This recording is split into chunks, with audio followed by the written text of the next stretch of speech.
एक रिसर्च से ऐसा पता चला है कि अगर कोई वेबसाइट अपने नॉर्मल डे से 3 से 4 सेकंड अगर ज़्यादा टाइम लेती है खुलने के लिए तो 20% लोग ऐसे लोग होंगे जो उस वेबसाइट को छोड़ देंगे और किसी सिमिलर वेबसाइट पे मूव कर जाएंगे। 15% लोग उन रेस्टोरेंट में दोबारा खाना खाने के लिए नहीं जाते हैं जहाँ उन्हें काफ़ी वेट करना पड़ता है खाना खाने के लिए। इनफैक्ट अमेजोन को अपनी स्टडी से यह पता चला है कि अगर उनकी वेबसाइट को केवल 1 सेकंड के लिए भी स्लो कर दिया जाए तो उन्हें $1.6 बिलियन का नुकसान हो सकता है हर साल। गूगल को अपनी एक स्टडी में ऐसा पता चला है कि अगर उनके सर्च इंजन को 4/10 सेकंड के लिए भी अगर स्लो कर दिया जाए तो उन्हें 8 मिलियन सर्चेस का नुकसान हो सकता है per day.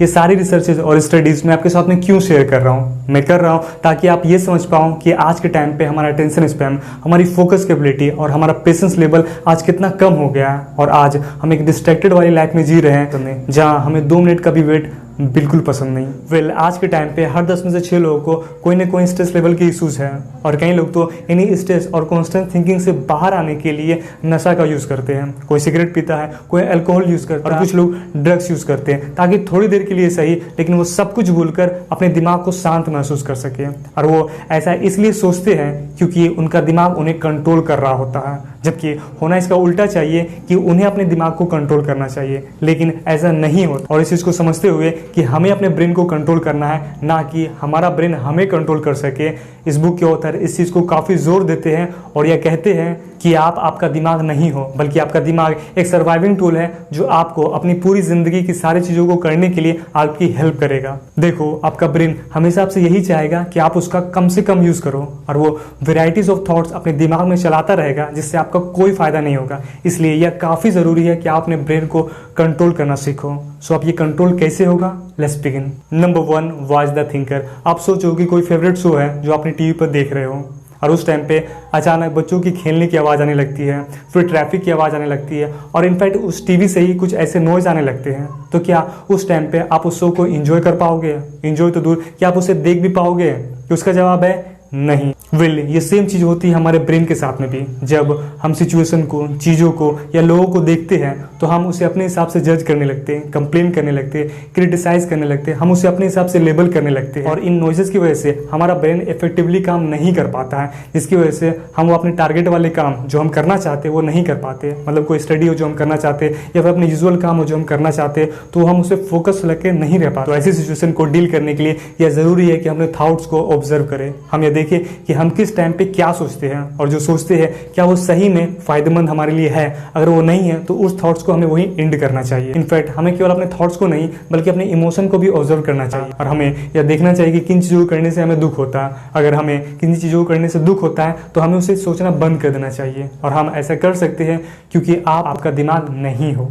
Number 2, past, present and future. Almost हम सभी लोग अपना ज़्यादातर टाइम 2 पीरियड में बिताते हैं, पहला फ्यूचर एंड दूसरा पास्ट। अगर फ्यूचर की बात करें तो इस पीरियड में जीने वाले ज़्यादातर लोग एक एंड को प्राप्त करने के लिए अपने सारे छोटे मोटे काम को करते हैं। एग्जाम्पल, जब वो हाथ धो रहे होते हैं तो वो ये सोचते हैं कि इसके बाद मैं खाना खाने जाऊँगा।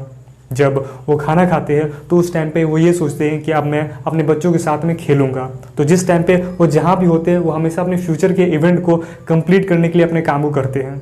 वहीं दूसरी तरफ जो लोग पास्ट में जीते हैं वैसे लोग हमेशा अपने नॉर्मल चीज़ों पे, अपने नॉर्मल काम के करते समय भी अपनी पास्ट की कोई ना कोई बातों को सोचते रहेंगे या फिर अगर वो फ्री में बैठे हुए तो भी अपनी पास्ट की बातों को वो सोचते रहेंगे। ऐसे लोग हमेशा पास्ट में जीना पसंद करते हैं। एग्जाम्पल, ऐसे लोग जब अपने हाथ को धोते हैं तो वो पास्ट की सोचते हैं कि आज मेरी कलीग से लड़ाई हो गई, आज मैंने अपने बच्चे को बहुत गलत तरीके से डांट दिया। इस बुक के ऑथर ऐसा कहते हैं कि इन दोनों स्टेज में ज़्यादातर टाइम देने की वजह से हमारे माइंड की वो एफिशिएंसी लेवल नहीं मिल पाती है जिससे हम किसी काम में अपना बेस्ट दे सकें। इसलिए यह ज़रूरी है कि हम अपने प्रेजेंट में जिए। और वैसे भी लोग कहते हैं कि लिव इन प्रेजेंट, लेकिन कैसे? मैं 2 उपाय आपको इसमें दे सकता हूँ। नंबर 1, आप खुद से ये पूछो कि क्या आप सांस ले रहे हो। जब ये सवाल आप खुद से पूछोगे तो आपका ध्यान आपकी सांसों पे जाएगा और कुछ ही समय के लिए सही, लेकिन आप उस समय प्रेजेंट में जी पाओगे। Number 2, power of now. जब आप हाथ धोने जाते हो तो आपको ना ही पास्ट की कोई बातों को सोचना है ना ही फ्यूचर की कोई प्लानिंग करनी है, बल्कि आपको ये देखना है कि कैसे पानी की बूंदें आपको हाथ पे जाती है और कैसे खुशबूदार साबुन से वो महक रही है। बोलिए छोटी छोटी चीज़ें करके आप अपनी कंसंट्रेशन पावर को बढ़ा सकते हो, अपने माइंड को कंट्रोल कर सकते हो। वैसे तो हम अपने पास्ट को कभी भूल नहीं सकते, और भूलेंगे भी कैसे? अगर अपने पास्ट को भूल जाएंगे तो हम खुद को आइडेंटिफाई कैसे कर पाएंगे कि हम कौन हैं? लेकिन पास्ट में जीना हमारे लिए गिल्ट, रिग्रेट, कड़वापन, दुश्मनी लाता है, और वहीं फ्यूचर में जीना हमारे लिए स्ट्रेस, वरी एंड एंग्जाइटी लाता है। इसलिए हमें हमेशा प्रेजेंट में जीना चाहिए।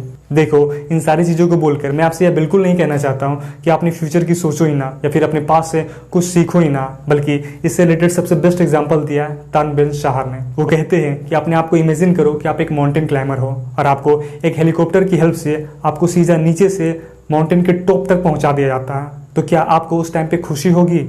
वेल, जाहिर सी बात है कि उस समय खुशी नहीं होगी। इसका मतलब ये है कि असली खुशी उस माउंटेन के टॉप पे नहीं है। और अगर आप केवल माउंटेन के नीचे घूम रहे हो और आपका कोई गोल नहीं है, तो भी आपको कोई खुशी नहीं होगी। मतलब कुछ ना करने में भी कोई खुशी नहीं है। ट्रू हैप्पीनेस तब मिलती है जब उस माउंटेन को काफ़ी मुश्किलों से चढ़ते हैं और चढ़कर उसकी चोटी पर पहुँचते हैं, और तब हमें खुशी मिलती है। मतलब हमें असली खुशी तभी मिलती है जब अपने प्रेजेंट को पूरी तरह से जीकर कुछ हासिल करते हैं। ये सारी बातें मैंने आपको इस बुक पावर ऑफ नाउ से बताई। ये अपने आप की एक स्पिरिचुअल बुक है जो आपके सोचने के तरीके को कई हद तक बदल सकती है। And if this video mean anything for you, then please like, share and subscribe, and finally thanks for watching.